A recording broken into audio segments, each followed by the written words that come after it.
Hi, this is our presentation on the Hindu civilization by Sara, Stromness, and Sydni, Hales. The Hindu civilization refers to a large variety of religious traditions that are native to South Asia and specifically the countries Nepal and India. The purpose of this presentation is to educate others about this important civilization. Through the course of this presentation, we'll be answering the following questions that are listed here. The first question is, how did the Hindu civilization originate? So around the year 1500 BC, the Aryans came to India and they brought with them a new religion. The beliefs and practices in this new religion were based on a collection of books, and they're called the Vedas. This new religion is now known as Hinduism. Hinduism is concerned with living a good life in the hope of being rewarded in the next. The next question is, what is the Hindu religion and how has it changed through time? So, the Hindu religion believes that your soul passes through a series of reincarnations and that your next life will depend on how you fulfilled your previous life. They believe in something called your dharma, and so if you fulfilled your dharma, and that your dharma depends on a variety of things, including the caste system, and the purpose of this is to eventually achieve liberation from this cycle of reincarnation. They also believe the books, the Vedas, is what they follow. So this chart shows the caste system. So their god Brahma is shown here, and so his head is the Brahmins, who are the priests and the teachers, and then the shoulders and the arms are the Kshatriyas, who are the warriors and the rulers. And then there are the Vaishyas, who are the farmers, the traders, and the merchants. And then there are the Shudras, who are the laborers at the feet. And at the very bottom, there are the Dalits, who are the outcasts, and they are the street sweepers and the cleaners.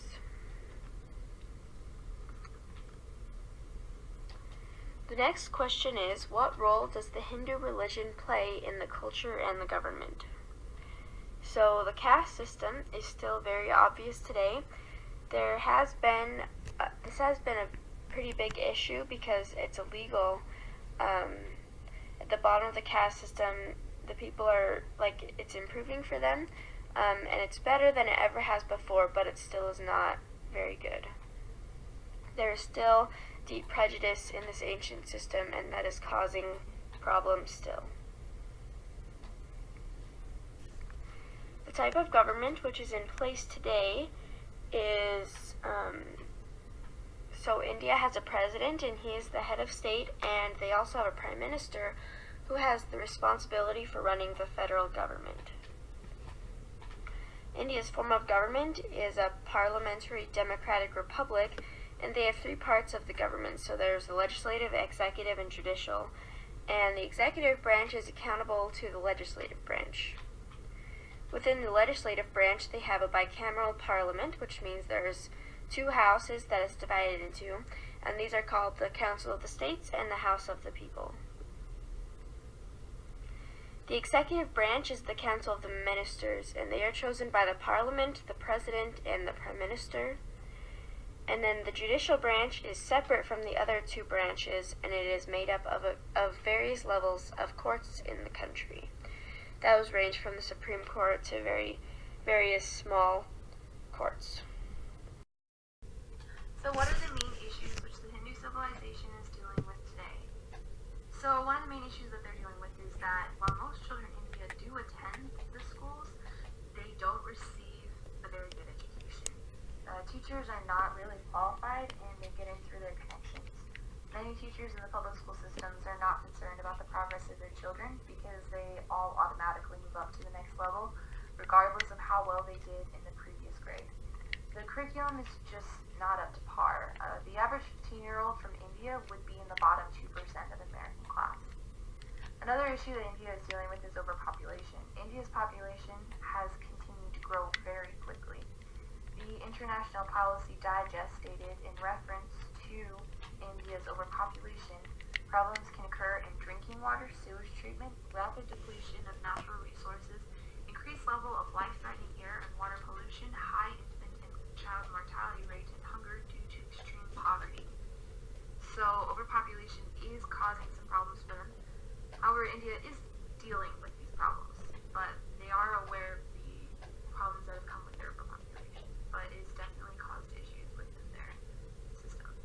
Another problem that India is dealing with is corruption through bribery. 7 out of 10 people have had to pay a bribe to access public services. Sadly, it's the poorer sex that are being most affected by this. 73% of bribes were paid by people with low income, and they likely had no other options.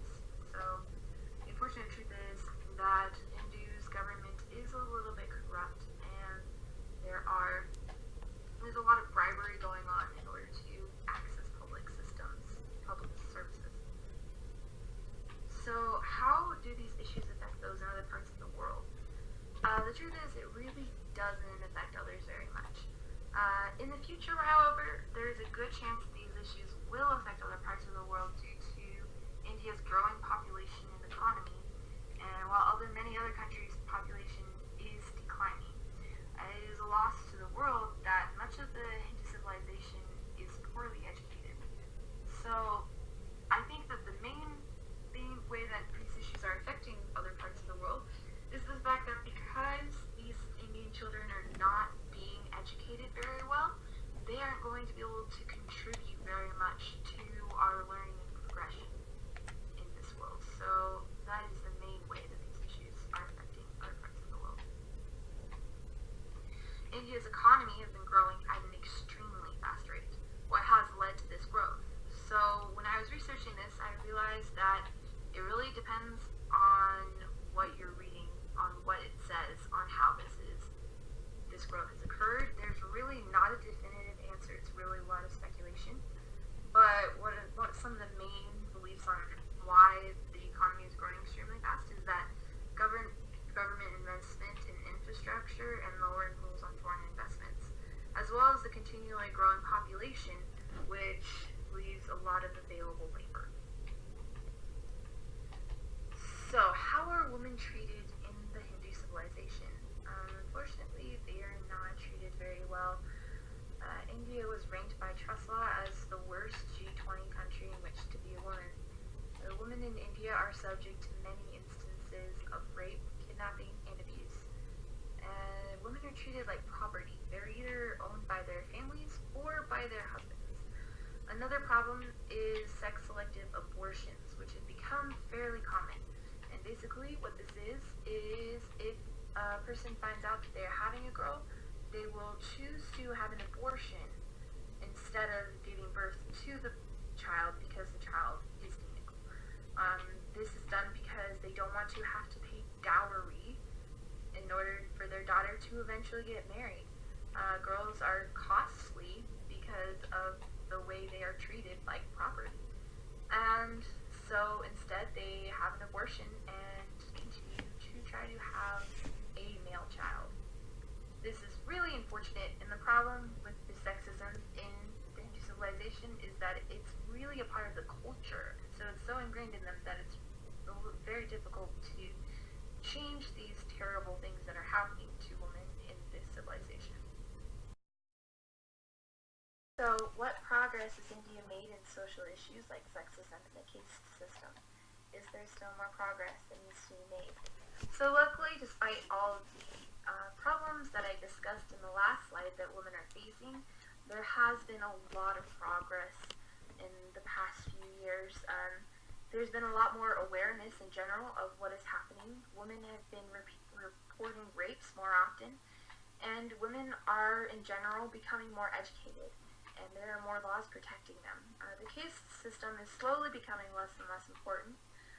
There's definitely still people who face prejudices because of the caste system, but slowly change is being made that is necessary for people to not face these injustices. So there's definitely still progress that needs to be made, especially when it comes to the way women are treated. A lot of the progress that's been made is only for women who are in higher classes and who have more wealth. So the issues that have been addressed are only for women in those situations, while women who are prospectively less poor don't have these issues really addressed for them as much. So there definitely needs to be more progress in that area.